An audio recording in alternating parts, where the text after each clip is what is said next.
للمصلين الذين هم عن صلاتهم ساهون।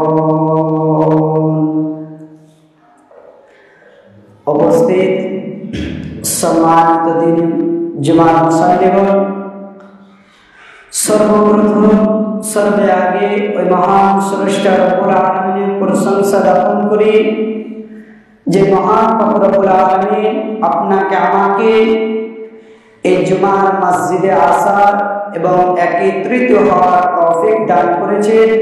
তাই সকলে অন্তর খুলে মহব্বতের সহিত বলুন আলহামদুলিল্লাহ। তেনার পরে পরে তেনার ধর্মের গুরু, ধর্মের নেতা, তাজদারে মাদানী, নবী কুরশের বলে নবী আহমদ, নবী মুহাম্মদ রাসূলুল্লাহ সকল বলুন সাল্লাল্লাহু আলাইহি ওয়াসাল্লাম।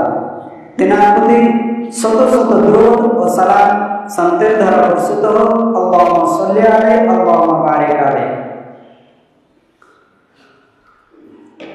আজকে আমি আপনাদের সম্মুখে যে বিষয়টি নিয়ে দণ্ডায়িত হয়েছি সেটি হচ্ছে সালাত। আল্লাহ রাব্বুল আলামিন কিয়ামতের দিন আপনাকে আমাকে ওনাকে তিনাকে সারা পৃথিবীর মানুষকে সর্বপ্রথম যে কথাটি জিজ্ঞাসা করা হবে, যে ব্যাপারে জিজ্ঞাসা করা হবে সেটি হচ্ছে সালাত। হযরত আনাস রাদিয়াল্লাহু তাআলা থেকে বর্ণিত, তিনি বলেছেন নবী করিম সাল্লাল্লাহু আলাইহি ওয়াসাল্লাম বলেছেন আল্লাহ রাব্বুল আলামিন কিয়ামতের দিন মানুষকে সর্বপ্রথম যে কথাটি জিজ্ঞাসা করবে সেই কথাটি হচ্ছে কি? সালাত। আপনার আমার সেই নামাজের কথা যখন আপনাকে আমাকে জিজ্ঞাসা করা হবে, আপনি আমি যদি সেই জবাবটা সঠিকভাবে দিয়ে দিতে পারি, তাহলে বাকি যতগুলি আমল রয়েছে সমস্ত আমলগুলি আল্লাহ রাব্বুল আলামিনের কাছে গ্রহণযোগ্য হয়ে যাবে।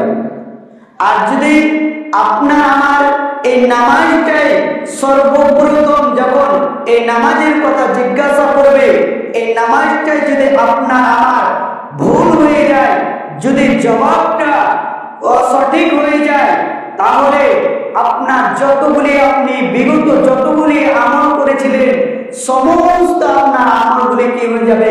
বাতিল হয়ে যাবে। তো আল্লাহ রাব্বুল আলামিন এই নামাজটাকে এত প্রাধান্য দিলেন কেন? এই নামাজটা কি এমন জিনিস যে এই নামাজটাকে এত প্রাধান্য দেওয়া হয়েছে? এই নামাজ এমন একটা জিনিস, এই নামাজ এমন একটা বস্তু যে মানুষকে এই নামাজ অন্যায় অশ্লীল পাপ থেকে দূরে রাখে। আল্লাহ রাব্বুল আলামিন বলেছেন কি?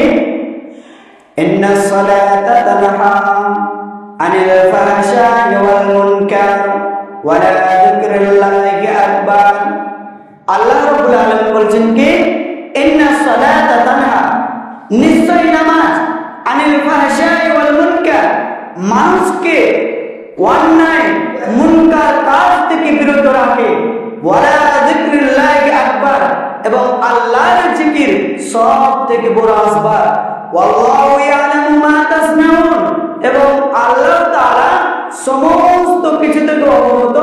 আপনি আমি যা করছি, আপনি আমি কোথায় পাপ করছি, কোথায় ন্যায় কাজ করছি, কোথায় অন্যায় কাজ করছি, সমস্ত কিছু আল্লাহ রাব্বুল আলামিন সমস্ত কিছু জানেন। তাহলে আমরা কাকে ধোঁকা দিচ্ছি? আমরা কেন নামাজ পড়ছি না? আল্লাহ রাব্বুল আলামিনকে আমরা ধোঁকা দিচ্ছি না। আল্লাহ রাব্বুল আলামিন তো আপনার আমার সমস্ত কথা কি জানেন। তাহলে আমরা কাকে ধোঁকা দিচ্ছি? আমরা নিজেকে ধোঁকা দিচ্ছি। কেননা এই নামাজ এমন একটি বস্তু, এই নামাজ আপনার কাফের এবং মুসলমানদের মধ্যে পার্থক্য করে দেয়। আল্লাহর নবী জনাবে মুহাম্মদ রাসূলুল্লাহ সাল্লাল্লাহু আলাইহি ওয়াসাল্লাম বলেছেন কি? আল আহাদুল্লাযী বাইনানা ওয়া বাইনাহুমুস সালাত ফামান তারাকাহা, আমাদের এবং কাফেরদের মধ্যে পার্থক্য হলো সালাত। আপনি আমি যারা নামাজ পড়ি না, তাহলে আমাদেরকে আল্লাহ রাব্বুল আলামিনের নবী কি বলছেন কি আমাদের আর কাফেরদের মধ্যে পার্থক্য হলো সালাত। আর যে ব্যক্তি নামাজ পড়ে না, তাহলে আমাদেরকে কার সাথে তুলনা করা হয়েছে? আমাদেরকে কাফেরদের সাথে তুলনা করা হয়েছে। বিভিন্ন আলেম ওলামা ইকরামের মত, এই হাদিসের ব্যাখ্যায় বিভিন্ন আলেম ওলামা ইকরামের মত যে ব্যক্তি সালাত আদায় করে না, ওই ব্যক্তি কাফের। সাহাবা ইকরামেরা যদি কোনো ব্যক্তি যদি কি না করতো, দান না করতো, তাহলে ওই ব্যক্তিকে কাফের বলা হতো না। যদি কোনো ব্যক্তি হজ করার ওয়াক্ত হয়েছে অথচ হজ করছে না, তবু ওই ব্যক্তিকে কি বলতো না, তারা কোনোদিন কাফের বলেনি। তারা এই কথা ব্যবহার করেছেন কি ওই ব্যক্তি বড় পাপী হয়ে গিয়েছে, তাই সে হজ করছে না। দান করার অর্থ অনেক মহান হয়ে গিয়েছে অথচ দান করছে না। তখন সাহাবায়ে কেরামরা বলতো কি ওই ব্যক্তি বড় পাপী হয়ে গেছে, তাই দান করছে না। আর কোন ব্যক্তি যদি কি না করতো, সালাত আদায় না করতো, তাহলে সাহাবায়ে কেরামরা বলতো কি ওই ব্যক্তি কাফের হয়ে গিয়েছে, তাই সে সালাত আদায় করছে না। তাহলে আমরা কেন সালাত আদায় করছি না? আল্লাহর নবী জনাবে মুহাম্মদুর রাসূলুল্লাহ সাল্লাল্লাহু আলাইহি ওয়াসাল্লামের একটি হাদিসের মধ্যে, বুখারী মুসলিম শরীফের হাদিস, তিনি বলেছেন কি আচ্ছা সাহাবারা বলো তো, তোমাদের দরজার সামনে যদি একটি প্রবাহিত নদী থাকে, সেই নদীতে দৈনিক 5 ওয়াক্ত 5 বার গোসল করে, বলো তো সাহাবারা তার শরীরে কি কোনো ময়লা মাটি থাকতে পারে? সাহাবায়ে কেরাম বললেন কি ইয়া রাসূলুল্লাহ, না, আমাদের শরীরে কোনো ময়লা মাটি থাকতে পারে না। আল্লাহর নবী বলেছেন কি এই উদাহরণ স্বরূপ হচ্ছে 5 ওয়াক্ত সালাতে। যে ব্যক্তি 5 ওয়াক্ত সালাত আদায় করবে, ওই ব্যক্তির শরীরে কোনো গুনাহ থাকতে পারে না, ওই ব্যক্তি কোনো পাপ করতে পারে না। কেননা আল্লাহ রাব্বুল আলামিন বললেন কি ইন্না সালাতা তানহা আনিল ফাহশাই ওয়াল মুনকার ওয়ালা যিকরিল্লাহি আকবার। যে ব্যক্তি কি করবে? সালাত আদায় করবে, যে ব্যক্তি কি করবে? নামাজ আদায় করবে, ওই ব্যক্তি অন্যায় পাপ, অন্যায় অশ্লীল পাপ করতে পারে না, সে ব্যক্তি অন্যায় কাজে লিপ্ত হয়ে যেতে পারে না। তাহলে আমরা যারা কি করি না, সালাত আদায় করি না, আরেকটি আপনি আমি মুসলমান, আল্লাহর নবীর হাদিস কি বললেন কি আমাদের মুসলমান এবং কাফেরদের মধ্যে পার্থক্য হলো সালাত। যে ব্যক্তি সালাত আদায় করে না, ওই ব্যক্তি কাফের। তাহলে আপনি আমি, আপনি সালাত আদায় করছেন, আপনার বিবি আপনার স্ত্রী সালাত আদায় করে না, এই বিবাহ থাকবে না, এই বিবাহ আপনার টিকবে না। কেননা একজন মুসলিম আর একজন অমুসলিমের মধ্যে কোনো বিবাহ জায়েজ নয়। তাহলে আপনি সালাত আদায় করছেন, আপনার স্ত্রী আপনার বিবি সালাত আদায় করে না, তো আপনার বিবি তো আপনার স্ত্রী তো একজন কাফের, আর আপনি একজন মুসলিম, আপনি একজন মুসলমান, তাহলে আপনার মধ্যে আর আপনার স্ত্রীর মধ্যে কি করে বিবাহ টিকতে পারে? এই জন্য তো আজকে বাড়িতে শান্তি নেই, এই জন্য তো আজকে সংসারে শান্তি নেই। আর অনেকে এরকম রয়েছে যে স্ত্রী সালাত আদায় করছে, তার স্বামী সালাত আদায় করছে না। আপনাকে তালাক দিতে হবে না, আপনার স্ত্রীকে আগেই তালাক হয়ে গিয়েছে। আপনি আছেন কোথায়? শরীয়তকে আপনি এতই সহজ মনে করছেন যে আপনি সালাত আদায় করব না, শুধু জুম্মার দিনে সালাত আদায় করব। আপনার একদিন জুম্মার দিনে আপনি সালাত আদায় করে কি হবে? যে ইচ্ছাকৃতভাবে সালাত আদায় করলো না, যে ইচ্ছাকৃতভাবে সালাত আদায় করে না, ওই ব্যক্তিকে কি করা হয়েছে? ওই ব্যক্তিকে কাফের বলা হয়েছে। আপনি একদিন জুমার সালাত আদায় করছেন, আর আপনার বাকি 7 দিন 5 ওয়াক্ত করে 75 ওয়াক্ত আপনার কোথায় গেল? আপনি একদিন 1 ওয়াক্ত সালাত আদায় করতে আসলেন, আপনার বাকি 75 ওয়াক্ত কোথায় গিয়েছে? আরেকটি হাদিস আল্লাহর নবী জনাবে মুহাম্মদুর রাসূলুল্লাহ সাল্লাল্লাহু আলাইহি ওয়াসাল্লাম একদিন শীতের মৌসুমে বাড়ি হতে বের হলেন। এমতো অবস্থায় দেখলেন গাছের পাতাগুলি ঝরে ঝরে পড়তেছে।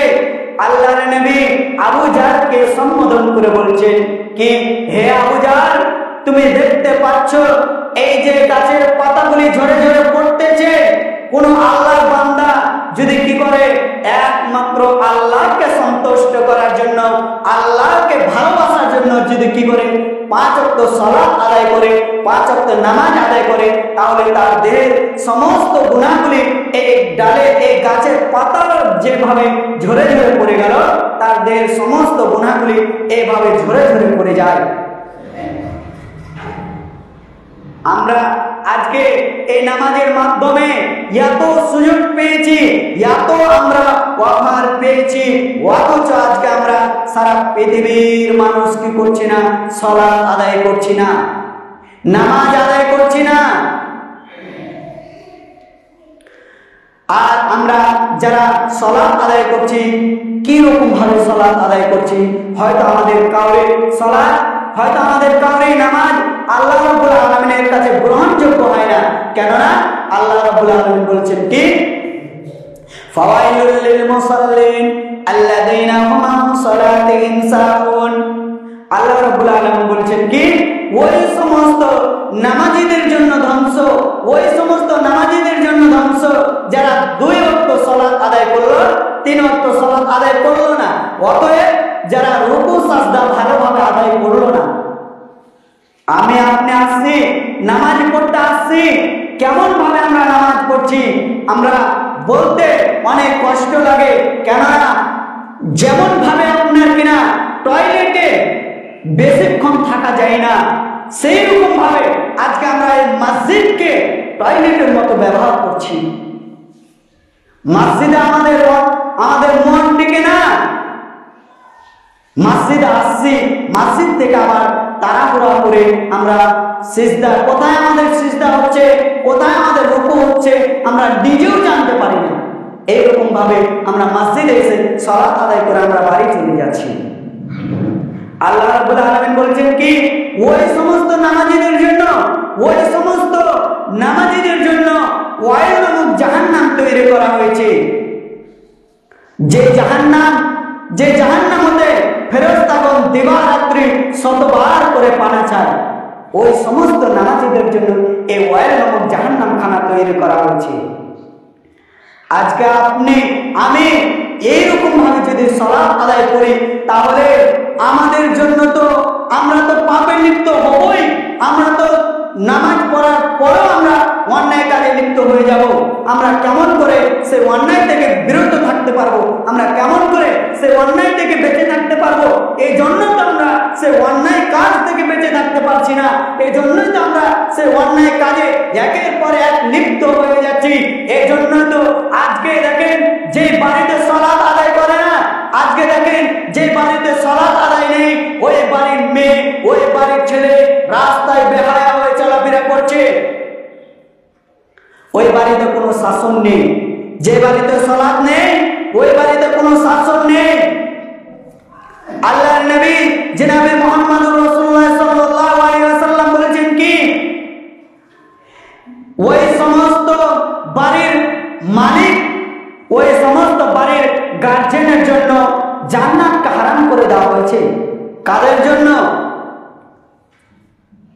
যে সমস্ত বাড়ির মালিক, যে সমস্ত দায়িত্বশীল কি করে না, তাদের পরিবারকে, তাদের তাদের পরিবারকে কন্ট্রোলে রাখতে পারে না, তাদের জন্য জান্নাতকে হারাম করে দেওয়া হয়েছে।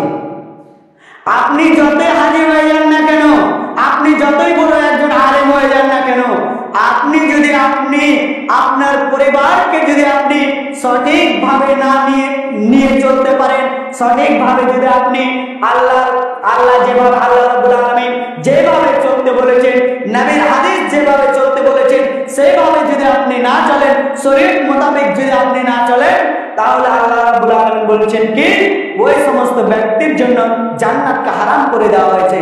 পারা সালাসাতুন কাদ হারামাল্লাহু আলাইহিমুল জান্নাত, মুদমিনুল খামরে ওয়াল আক ওয়াদ দায়ুস। দায়ুস বলা হয়েছে কাকে? ওই সমস্ত বাড়ির মালিককে, ওই সমস্ত বাড়ির গার্জিয়ানকে দায়ুস বলা হয়েছে। আল্লাহ রাব্বুল আলামিন আমাদেরকে যেন বাড়ির এইরকম হালকে যেন আমরা কন্ট্রোলে রাখতে পারি, নিজের কন্ট্রোলে রাখতে পারি, যাতে করে আমরা 5 ওয়াক্ত সালাত আদায় করতে পারি। আল্লাহ রাব্বুল আলামিন আমাদেরকে এই নামাজের মাধ্যম দিয়ে এত আমাদেরকে অফার দিয়েছে, যা বলার কথা নয়। কেননা এই নামাজ আপনাকে আল্লাহর নবী জনাবে মুহাম্মদুর রাসূলুল্লাহ সাল্লাল্লাহু আলাইহি ওয়াসাল্লাম যখন মৃত্যুর কালীন অবস্থায় পৌঁছে গিয়েছে, ওই সময় তিনি বলছেন কি সালাত সালাত সালাত। নবী যখন মৃত্যুর কালীন অবস্থায় পৌঁছে গিয়েছে, ওই সময় তিনি বলছেন কি সালাত সালাত সালাত। নামাজ আমার উম্মত কি করবে না? কোনোদিন নামাজ ছাড়বে না। আর আজকে আমরা সেই উম্মত, আজকে আমরা সেই হতভাগা উম্মত, আজকে আমরা উম্মত নামে কলঙ্ক, আজকে আমরা সেই নবীর উম্মত নামে কলঙ্ক। কেননা নবী তেনার আগের পিছনের সমস্ত গুনাহ মাফ, অথচ তিনি কোনোদিন সালাত ত্যাগ করেননি, কোনোদিন সালাত ছাড়েননি, এবং তিনি মৃত্যুর কালীন ওই সময় তিনি বলেছেন কি সালাত সালাত সালাত। আর আজকে সেই নবীর উম্মত আমরা কি করি না? সালাত আদায় করি না। কেমন করে আমরা সালাত আদায় করব? যখন ইমাম এই জায়গায় দাঁড়িয়ে সালাতের বিষয়ে আলোচনা করে, যখন এই জায়গায় ইমাম দাঁড়িয়ে যাকাতের বিষয়ে আলোচনা করে, যে কোনো বিষয়ে আলোচনা করুক না কেন, আমরা জুমার খুতবা শুনতে এসে এই জায়গায় জুমার খুতবা শুনি না। আমরা কি করি? আমাদের আমার মনে হয় না কি বাড়িতে বিছানা রয়েছে, মসজিদে এসে ঘুমাই। মসজিদে এসে আপনি আমি যদি ঘুমাবো, তাহলে ইমাম যখন এই জায়গায় দাঁড়িয়ে সালাতের বিষয়ে আলোচনা করবে, তখন আপনি ঘুমিয়ে রয়েছেন। ইমাম এই জায়গায় দাঁড়িয়ে কি বলেছে, আপনাকে যদি মসজিদ থেকে বেরিয়ে যদি 1 থেকে 2টি কথা জিজ্ঞাসা করা হয়, আপনি জবাব দিতে পারবেন না। কেন? আপনি তো মসজিদে এসে ঘুমিয়েছিলেন। তা আমরা কেমন করে সালাত আদায় করব? আমরা এই জন্য সালাত আদায় করতে পারছি না। এই জন্য আলেম ওলামায়ে কেরামরা এতই আমাদেরকে বলে কি তোমরা সালাত আদায় করো, তোমরা সালাত আদায় করো, অথচ আজকে আমরা সালাত আদায় করি না। আজকে যখন কোন একজন ধরেন আমার উপর দিয়ে আমি বলি আমার বাবা মারা গিয়েছে, কিংবা আমার কোনো ভাই মারা গিয়েছে, যখন আমি সালাত আদায় করি না, আমাকে যদি বলা হয় জানাজাতে ওই সময় বলা হয় কি তুমি সালাত আদায় করো না, তোমাকে কি করতে দেওয়া হবে না, জানাজা করতে দেওয়া হবে না, তখন আমি কি করি? আমি মানুষের সামনে আমি কি করি কি আমার ভুল হয়ে গিয়েছে, আমি এরপর থেকে আমি কোনোদিন সালাত আর ছাড়বো না। আরে ভাই, আপনাকে আমি বলছি, আপনি ওই সময় আপনার ওই ভুলটা সংশোধন না করে ইমাম যখন আপনাকে এই জায়গায় দাঁড়িয়ে বলে কি আপনি সালাত আদায় করুন, আপনাকে এই নামাজ অন্যায় কাজে লিপ্ত হতে দেবে না, আপনি সালাত আদায় করুন, আপনি ওই সময় ইমামের সেই কথাটি শুনে আপনি কেন সেই সময় আপনার ভুলটা আপনি সংশোধন করতে পারছেন না? প্রত্যেক সপ্তাহে তো প্রত্যেক জুমাতে তো নামাজের কথা বলা হয়, কেন আপনি আপনার ভুলটা আপনি ধরতে পারছেন না? আর যখন আপনাকে একটি পুরো গ্রামের অনেক গ্রামের মানুষের সামনে যখন বলা হয় কি তোমাকে জানাজার নামাজ পড়তে দেওয়া হবে না, তখন কেন আপনি আপনার ভুল সংশোধন করছেন? আপনার অন্তর তখন কাঁপছে, কিন্তু ইমাম যে এই জায়গায় দাঁড়িয়ে আপনাকে 30 মিনিট আপনাকে নামাজের ব্যাপারে বলছে, তখন কেন আপনার একবার অন্তর কাঁপে না? আপনি তো ঘুম পাচ্ছেন, আপনার কি করে আপনার অন্তর কাঁপবে? আপনি একটি জুমাতে যদি আজকে এই জুমাতে একটি কথা শুনলেন, কি তোমরা নামাজ পড়ো। আপনি আসলে নামাজ পড়তে দোয়া জানেন না, নামাজ পড়তে আসলে ইমামকে আপনি জিজ্ঞাসা করলেন কি নামাজের দোয়াগুলো আমাকে কিছু শিখিয়ে দাও। আপনাকে একটি একটি করে সমস্ত নামাজের দোয়া শিখিয়ে দেওয়া হবে, কিন্তু আপনি তো নামাজে পড়তেই আসেন না, তো আপনাকে কেমন করে দোয়া শিখিয়ে দেওয়া হবে। আল্লাহ রাব্বুল আলামিন আমাদেরকে যেন 5 ওয়াক্ত সালাত আদায় করার তৌফিক দান করেন এবং আমরা কোন জায়গায় যেমন কিয়ামতের দিন আল্লাহ রাব্বুল আলামিন আমাকে নামাজের কথা জিজ্ঞাসা করবে, ওই সময় আমাকে জিজ্ঞাসা করার পরে যেন আমি আমার জবাবটা সঠিকভাবে দিয়ে দিতে পারি, এইরকম প্রস্তুতি আমাদেরকে এই কয়েক মিনিটে কয়েক সেকেন্ডে আমাদেরকে প্রস্তুতি নিতে হবে। আমি আছি এই জায়গায়, হয়তো আমি এখান থেকে আমার বাড়ি আমি নাও যেতে পারি, ফিরে আমার মাও চলে আসতে পারে। মত কখন কার কোথায় আসবে কেউ জানতে পারে না, কেউ বলতে পারবে না কার কোথায় মত হবে। আল্লাহ রাব্বুল আলামিন আমাদেরকে যেন এইরকম ভাবে আমরা যেন কি করতে পারি, আল্লাহ রাব্বুল আলামিনের কাছে তওবা ইস্তেগফার করতে পারি। হে আল্লাহ, আমরা বিগত দিনে আমরা যতগুলি পাপ করেছি, কি